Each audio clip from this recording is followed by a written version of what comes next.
सुंदरपुर नाम का एक गांव था। उस गांव में रमेश और सुरेश नाम के दो किसान भाई रहा करते थे। बड़ा भाई रमेश बहुत ही शांत और दूसरों की मदद करने वाला था, लेकिन छोटा भाई सुरेश हमेशा सोचता रहता था कि किस तरह अपने बड़े भाई को लूटा जाए। एक दिन की बात है, दोनों भाई अपने खेतों में काम कर रहे थे। काम करने के बाद रमेश अपने छोटे भाई सुरेश के पास आकर बोलता है, सुनो छोटे भाई, मुझे बीज और खाद लेने के लिए शहर जाना होगा। 1 हफ्ते बाद लौटूंगा। हाँ ठीक है, पर इसमें मैं क्या करूं? बात यह है कि मैं सारे घर का खर्च तुम्हारी भाभी के पास देकर जा रहा हूं और कुछ पैसे मैंने सामान खरीदने के लिए रखे हैं।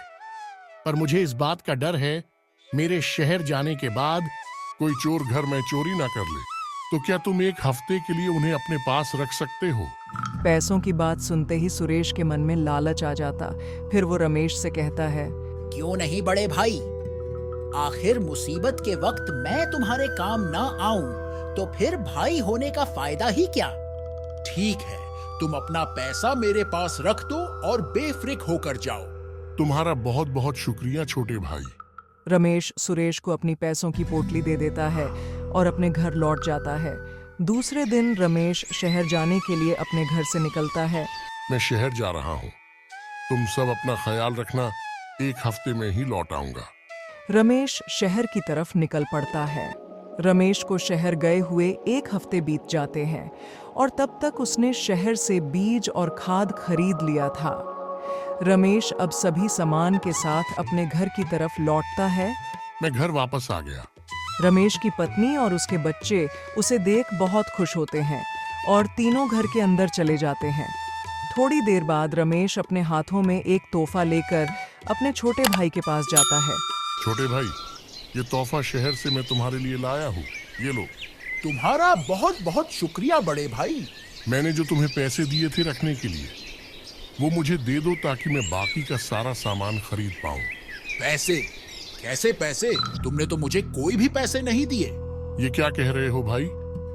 1 हफ्ते पहले ही तो मैंने तुम्हें अपने पैसे दिए थे। लगता है शहर जाकर तुम पागल हो चुके हो। अब जाओ, मुझे कुछ नहीं पता तुम किस पैसों की बात कर रहे हो। रमेश उदास होकर वहां से चला जाता है। सुरेश ने मुझे धोखा दिया। अगर मुझे वह पैसे नहीं मिले तो मैं खेती का बाकी सामान भी नहीं खरीद पाऊंगा और शहर से जो बीज और खाद लाया हूँ वो भी बर्बाद हो जाएगा। रमेश चलते चलते जंगल में एक पत्थर के पास जाकर बैठ जाता है। रमेश जहां बैठा था उसके पीछे थोड़ी ही दूर पर एक पहाड़ी झरना था। थोड़ी देर बाद रमेश को एक आवाज़ सुनाई देती है, जो कि आवाज़ ठीक उसके पीछे से ही आ रही थी। रमेश ने जब मुड़कर देखा तो वह देखता है कि एक व्यक्ति उस झरने के पास खड़ा होकर कुछ बोल रहा है।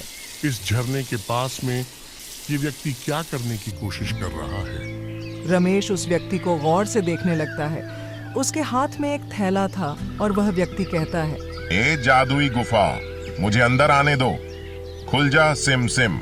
तभी झरने का पानी रुक जाता है और गुफा का पत्थर भी हट जाता है।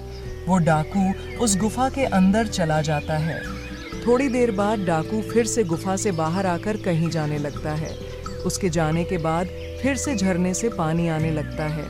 तभी रमेश कहता है, देखो तो जरा इस गुफा के अंदर क्या है। रमेश झरने के पास जाता है और कहता है, खुल जा सिम सिम। तभी झरने का पानी रुक जाता है और गुफा से पत्थर भी हट जाता है।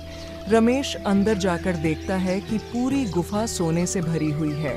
सोने की मोहर, सोने के गहने, मूर्तियां और भी कितना सारा सामान। रमेश ये सब देखकर बोलता है, देखकर लगता है कि काफी समय से यहाँ पर किसी ने सोना इकट्ठा किया है। इतना सारा सोना अगर किसी को मिल जाए वो तो खुशी से पागल हो जाएगा। मुझे यहाँ से जल्दी निकल जाना चाहिए और अपनी जरूरत के हिसाब से इसमें से कुछ सोना ले लेता हूँ।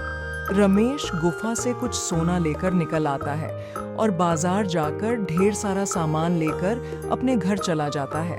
घर पहुंचकर रमेश अपनी पत्नी को सारी बातें बताने लगता है। तभी घर के बाहर से सुरेश सारी बातें सुन रहा होता है। अच्छा तो ये बात है, बड़े भाई तो मूर्ख है जो थोड़ा सा सोना लेकर खुश हो गए। अब मैं जाऊंगा वहां पर और इतना सारा सोना लेकर आऊंगा जिससे मैं पूरे गांव का सबसे बड़ा आदमी बन जाऊंगा। सुरेश गुफा की तरफ जाने लगता है। थोड़ी देर में वह गुफा के पास पहुंच जाता है और उसे वह झरना दिखाई देता है। हाँ, यही तो है वो झरना जिसके बारे में बड़े भाई बात कर रहे थे। इसी के अंदर ढेर सारा सोना है। मैं अभी जाता हूँ अंदर। सुरेश उस झरने के पास जाता है और जादुई मंत्र बोलता है। खुल जा, सिम सिम। गुफा खुलते ही सुरेश ने देखा कि गुफा के अंदर 4 लोग खड़े हैं, जिन्हें देखकर लगता है वह कोई डाकू है। तुम कौन हो और यहाँ कैसे आए? तुम्हें इस गुफा के बारे में कैसे पता चला? तो तुम हमारी गुफा से सोना चुराने आए थे। अच्छा हुआ हमने तुम्हें देख लिया। अब तुम्हारी खैर नहीं। सुरेश वहां से भागने की कोशिश करता है। तभी डाकू के 2 लोग उसे पकड़ लेते हैं और उसे बांध देते हैं। 5 दिन बीतने के बाद रमेश देखता है उसका छोटा भाई लापता है। काफी ढूंढने के बाद भी सुरेश का कोई पता नहीं चलता। सुरेश आखिर कहाँ गया होगा? मैंने उसे सभी जगह पर तो ढूंढ लिया। हाँ, बस एक जगह ढूंढना बाकी है। रमेश उस झरने के पास जाता है और छुपकर डाकुओं के जाने का इंतजार करता है। थोड़ी देर में 4 डाकू गुफा के अंदर से निकलते हैं और वहां से जाने लगते हैं। उनके जाने के बाद रमेश गुफा के अंदर पहुंचता है और पहुंचकर देखता है सुरेश को डाकुओं ने अंदर बांध कर रखा है। रमेश सुरेश को जल्दी ही अपने साथ वापस ले आता है। भैया, मुझे माफ कर दो। मैं हमेशा आपसे जलता रहा। अब मैं कभी भी किसी को धोखा नहीं दूंगा। इसके बाद से दोनों भाई मिलकर सारा काम करते और खुशी खुशी अपना जीवन बिताने लगे।